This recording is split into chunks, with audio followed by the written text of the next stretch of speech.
Nous recevons aujourd'hui sur le plateau deux invités pour parler d'une édition spéciale, les Journées nationales contre la leucémie. Stéphanie Fugain est avec nous, bonjour. Bonjour. Et Nicolas Reynaldo, bonjour. Bonjour. Vous êtes tous les deux des organisateurs de l'événement et vous venez justement nous le présenter. Alors dites-nous, c'est quoi ces journées ? Alors, ces premières journées nationales sont importantes puisque, comme vous le dites, c'est une grande première. Elles vont permettre de rassembler toutes les associations qui, toute l'année, travaillent autour des leucémies, donc réparties dans toute la France, et de pouvoir être plus forts pour organiser cette grande quête nationale qui permettra de collecter des fonds, beaucoup, on espère, pour soutenir des très gros projets de recherche.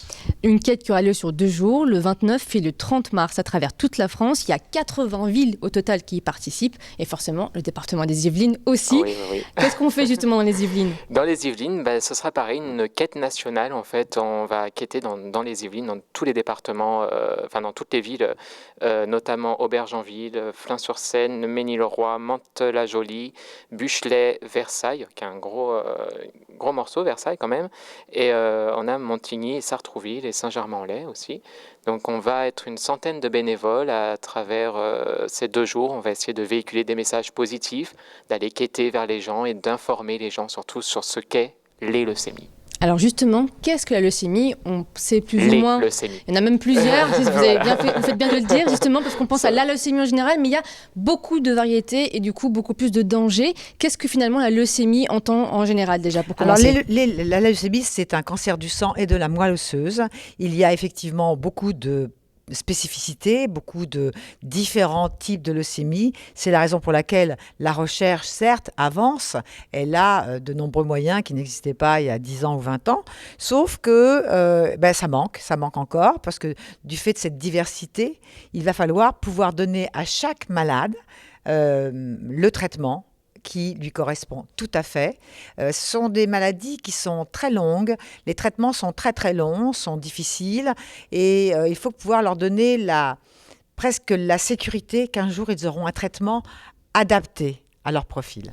Parce que oui, à chaque type de cancer, de leucémie, il y a du coup un traitement à donner. Et c'est un peu la difficulté finalement de cette maladie. Alors parce qu'il y a, c'est le premier cancer des enfants.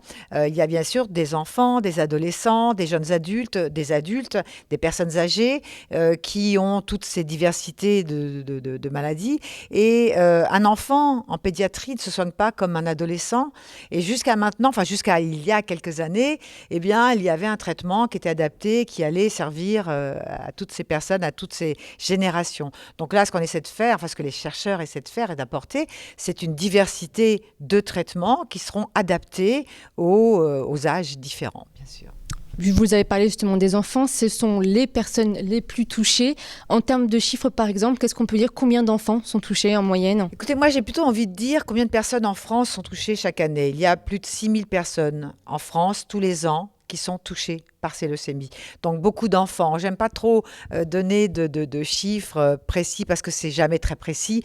Et ce qui est important de retenir surtout, c'est même plus la quantité, c'est l'urgence à soutenir cette maladie, à donner des moyens différents pour que la recherche avance. Voilà. Vous savez, on est l'association Laurette Fugain et les autres d'ailleurs, et celle de Reynaldo, on a tous un peu des spécificités. Nous, on est arrivés sur le terrain après le départ de Laurette. On a d'abord eu envie, j'ai eu à cœur, parce que j'ai vécu ça pendant 11 mois à côté de Laurette, de parler de ces fameuses plaquettes, des dons qui sont importants pour que les malades puissent continuer à se battre, parce qu'avoir des traitements, c'est fantastique, mais s'il n'y a pas non plus les citoyens qui viennent apporter tantôt du sang, tantôt des plaquettes, tantôt des inscriptions sur les fichiers de donneurs de moelle osseuse, le malade, il ne pourra pas avancer dans sa maladie.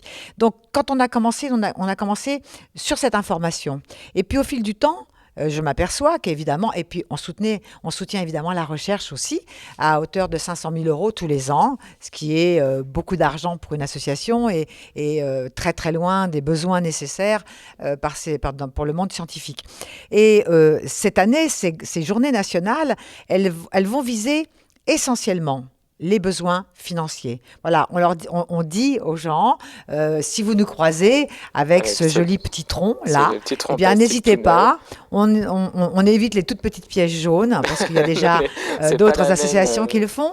Et puis ces petites tirelires que vous pourrez trouver dans vos magasins, dans vos villes, c'est pour collecter des fonds et soutenir ces projets de recherche. C'est la première édition. L'objectif, c'est d'essayer d'atteindre 1 million d'euros, pourquoi pas, de dons. Sûr. Et vous l'avez évoqué, vous avez parlé de votre fille, Laurette. C'est un combat aussi personnel. Et pour vous aussi, c'est aussi un combat personnel. Expliquez-nous pour vous deux, pourquoi vous lancez contre justement la leucémie. Alors c'est un combat personnel. Je dirais oui et non. Au début, on se dit oui, voilà, ça va soigner son chagrin. D'abord, ça ne le soigne jamais. Pendant la durée d'hospitalisation de Laurette, elle n'avait que de cesse de me dire, puisqu'elle a passé sa maladie à attendre ces fameuses plaquettes qui n'arrivaient pas, les petites plaquettes qui permettent à la coagulation du sang. Qui est comme ça se pratique comme un don du sang, mais c'est plus long, ça dure entre 1 heure et 1 heure et demie. On prélève votre sang, on isole dans une machine qui s'appelle une machine en cytaphérèse les petites cellules plaquettes et puis vous récupérez votre sang, vos globules rouges au passage, donc vous êtes moins fatigué qu'un don du sang. Et puis ces petites plaquettes, elles partent et comme elles permettent à la coagulation du sang, elles sont toujours en mouvement. Si on les arrête, elles vont coaguler et quand elles arriveront dans la chambre du malade, elles ne serviront plus à rien. Et Laurette qui les a malheureusement attendues, nous on n'était pas informés, je savais même pas que ça existait, un don de plaquettes, et j'étais donneuse de sang. Elle se disait, quand je sortirai, je mènerai un combat. C'est-à-dire que son histoire, ce combat, c'est le sien. C'était celui qu'elle voulait mener en sortant pour aller informer les jeunes sur cette problématique aiguë dans les hôpitaux. Parce qu'elle sait, elle imagine que le traitement va être là, mais elle sait que tous les jours, elle attend des plaquettes qui n'arrivent pas, qui arrivent en retard et qui mettent la vie du malade en danger. Donc, vous voyez, c'est difficile de communiquer autour de cette maladie parce qu'il y a plusieurs problématiques. La première problématique, celle dont je me suis accaparée évidemment, qui était la continuité du combat de Laurette. Et en tant que maman, je me suis dit, plus jamais j'ai envie qu'un malade pâtisse de ça. Et mon petit Ronaldo, que j'ai connu... Justement, lui est un ancien malade et lui-même s'est battu. C'est mon autre grand garçon. On s'est connu, lui, pendant temps. son parcours, et il va vous en parler très très bien, parce que ça l'a amené à avoir envie, maintenant qu'il va bien, de soutenir à son tour les autres malades. Justement, racontez-nous un peu ce combat pour aller mieux. Pour aller mieux, alors en fait pour aller mieux, il a fallu que je m'entoure de personnes et que je crée une association. Donc j'ai créé une association qui s'appelle Cœur en Scène et qui aide les enfants malades. Donc tout type de pathologie confondue, mais surtout la lutte contre la leucémie. On est surtout donc sur l'information du don de sang, don de plaquettes, don de moelle osseuse. On fait un peu tout ça dans cette assoce. Et en fait, voilà, ça m'a permis, je pense que cette assoce, quand je l'ai créée, ça a été le coup de pied au fond de la piscine qui m'a fait sortir un peu la tête hors de l'eau et qui a pu en fait amener en moi un espoir en plus en me disant là, ok, tu t'es battu, tu t'es fortement battu, mais il y a aussi d'autres personnes qui attendent. C'est un peu une thérapie finalement, voilà. C'est ça. C'est pas, comme le disait Stéphanie, c'est pas une thérapie pour soi-même parce qu'on n'oublie pas le combat, on l'oublie jamais, il est là. Et voilà, donc quand on crée une assoce comme ça, c'est un peu notre bébé en fait. Enfin moi, j'appelle ça comme ça. C'est un peu mon bébé et que je soutiens maintenant depuis bientôt 10 ans. Et c'est pas une thérapie en soi, mais c'est une thérapie pour les autres. C'est important. Quand aujourd'hui, je vois qu'on réalise des rêves d'enfants et quand on parle du don de plaquettes et quand on voit ces petits bouts de tuiles à l'hôpital et que les familles nous disent merci d'être là. Pour nous, c'est déjà un grand pas. On se dit, on est là, ils nous remercient d'être là. Donc, c'est formidable. Mais parce que le plus dur, c'est quand même le traitement, il est long et très agressif. Alors, c'est long, agressif et aujourd'hui, trop hasardeux. C'est pour ça que les journées sont là. Les JNCL sont là, les Journées nationales contre les leucémies sont là, parce que les traitements aujourd'hui sont trop hasardeux. C'est-à-dire qu'on peut... Voilà, comme le disait Stéphanie tout à l'heure, le traitement qu'on va donner à une leucémie que Pierre a ne va pas forcément aller pour la leucémie de Paul. Vous voyez ce que je veux dire? Donc c'est deux traitements complètement différents, des traitements lourds, chimiothérapie.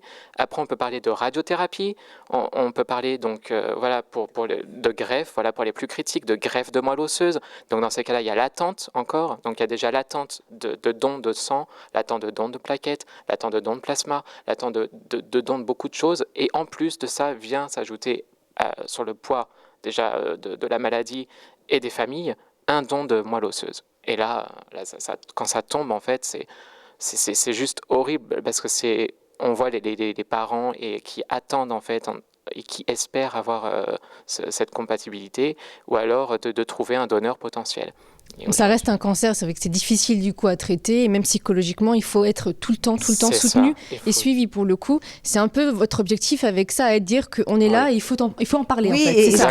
ce que je disais tout à l'heure, la difficulté de communiquer, c'est que les citoyens ne sont pas obligés de comprendre toutes les complexités de cette maladie, mais on vous parle des différents dons. Quand on arrive et que le malade a été traité par chimiothérapie ou radiothérapie, etc., et que la moelle osseuse, l'usine qui fabrique ces cellules, qui sont d'ailleurs atteintes, est défaillante, on décide à ce moment-là de greffer le malade. Alors qu'est-ce que c'est que la greffe? Surtout, ce n'est pas une greffe de moelle épinière, parce que les gens confondent beaucoup.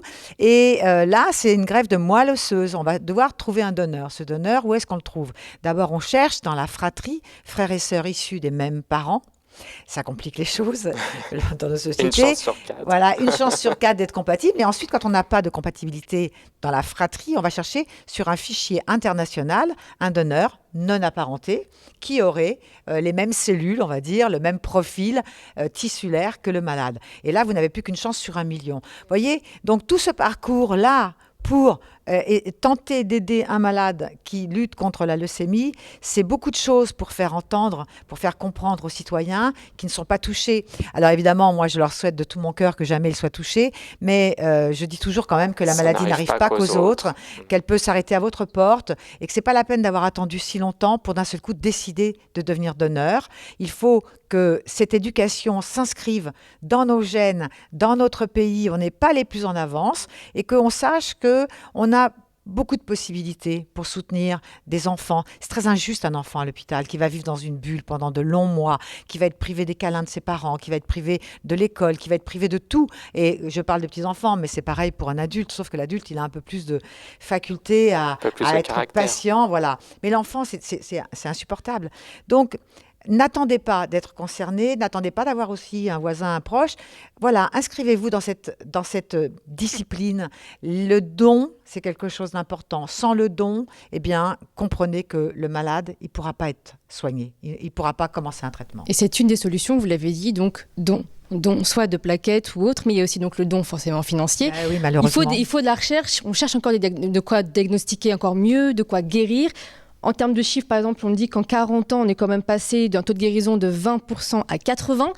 C'est pas mal, mais apparemment pas suffisant. Vous parlez de 40 ans, vous vous rendez compte, il y a 40 ans, les gens mouraient dans la semaine, hein, c'est pas compliqué.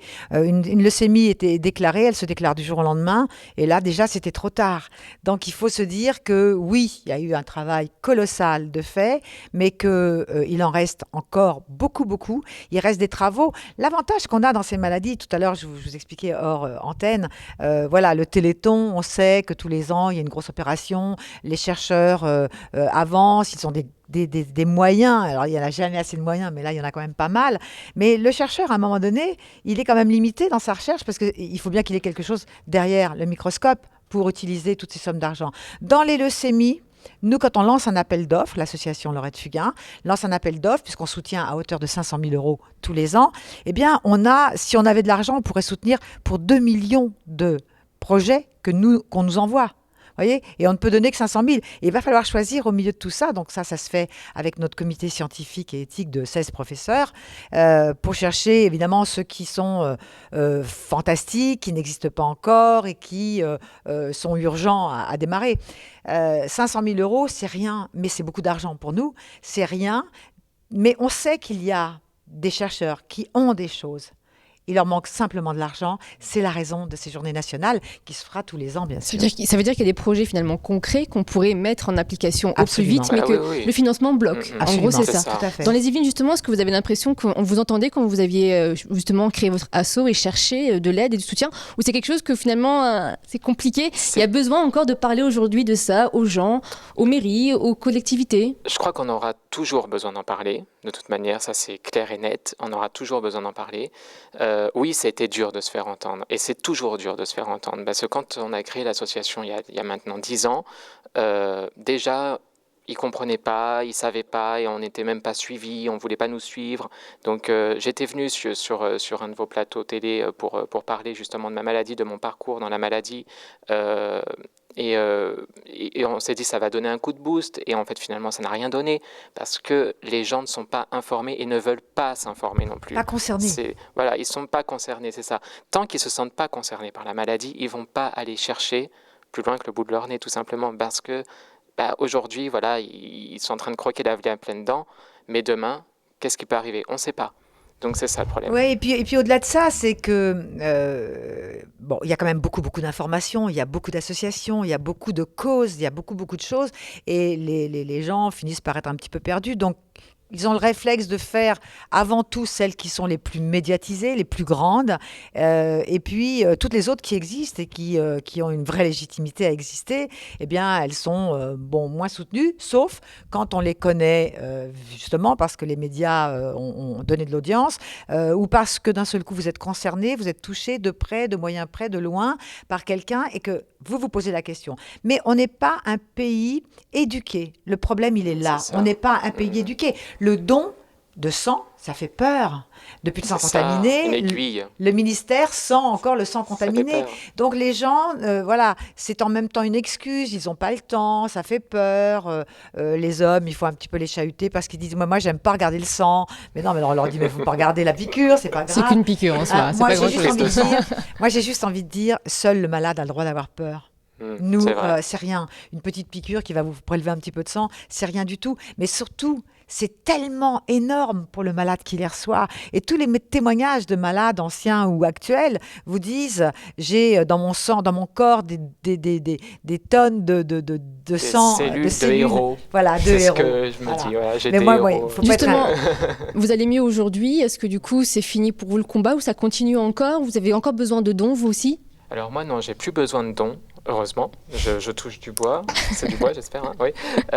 J'ai plus besoin de dons, mais voilà, il y a toujours des petites maladies qui se déclarent à côté. C'est-à-dire que voilà, le traitement fait que le traitement est lourd, détruit, comme toute chimiothérapie, détruit les cellules cancéreuses, mais aussi détruit toutes les cellules. Donc aujourd'hui, par exemple, voilà, j'ai une hypolymphocytose, ça veut dire que j'ai pas assez de lymphocytes dans mon sang. Au lieu d'être à 1000, 1100, je dois être à 260 ou 660. Voilà, donc vous êtes sous contrôle tout le temps, suivi encore et encore, même après le traitement. Exactement, on est toujours suivi régulièrement pour prise de sang tous les mois. Enfin voilà, c'est un contrôle, c'est lourd aussi. Au-delà du traitement, il y a aussi ce contrôle qui est lourd parce qu'on vit toujours avec une épée de Damoclès au-dessus de la tête, en se disant est-ce qu'on va replonger ou est-ce qu'on ne va pas replonger? C'est toujours ça, quand on voit les analyses de sang, quand on commence à connaître un peu le milieu hématologique, quand on voit ces analyses, en fait on se dit mince, c'est en dessous de la moyenne. Est-ce que je replonge? Est-ce que je ne replonge pas? Donc après, il y a des spécialistes qui disent non, vous inquiétez pas, vous êtes juste en train de faire ceci. Ce sont des petites maladies qui viennent à côté. Vous voyez, par exemple, une angine, quelqu'un qui a une chimiothérapie, au lieu de la soigner en 4 jours, ça va être soigné en 1 semaine ou 2 semaines, parce que le système immunitaire n'est plus là, c'est plus le même. Donc voilà. Donc, mais on a quand même ces cellules de héros en fait en nous. Il a ces cellules d'énergie, voilà, qui nous permettent de remonter. Et moi voilà, c'est surtout ce combat qui permet aussi d'être actif. C'est important, je pense, d'être actif quand on est malade. On est soutenu et plus on est actif, plus on oublie la maladie en fait. Ça c'est important parce que on peut ne pas y penser, etc. Mais quand on fait ce genre d'action, par exemple les Journées nationales contre la leucémie, je ne vous cache pas que sur Versailles, j'ai beaucoup de bénévoles et beaucoup de malades qui sont atteints de leucémie et qui viennent, qui ont tenu à venir. Donc c'est quand même des gens qui sont immunodéprimés, donc qui n'ont pas de cellules, qui n'ont pas de globules blancs. De protection en soi, qui risquent de tomber malade ou quoi que ce soit. Mais ils veulent absolument faire cette journée nationale. Parce que déjà, ils se sentent concernés, c'est pour eux. Et ils veulent absolument sensibiliser les gens autour d'eux, en fait. Ça, c'est... Donc, le besoin de parler, finalement, ça aide aussi à aller mieux. C'est ça. Je pense aussi que cette journée va servir à ça, c'est de parler aux inconnus et de demander « Est-ce que vous connaissez la leucémie ?» Voilà. Eh bien, merci beaucoup de nous avoir présenté l'événement. Comme le dit l'événement, je donne, tu cherches, ils guérissent. C'est pas compliqué. C'est le 29 et 30 mars dans tout le département et donc à Versailles où des centaines de bénévoles vous attendront et aussi ailleurs. Merci de nous avoir suivis. Grand Angle continue.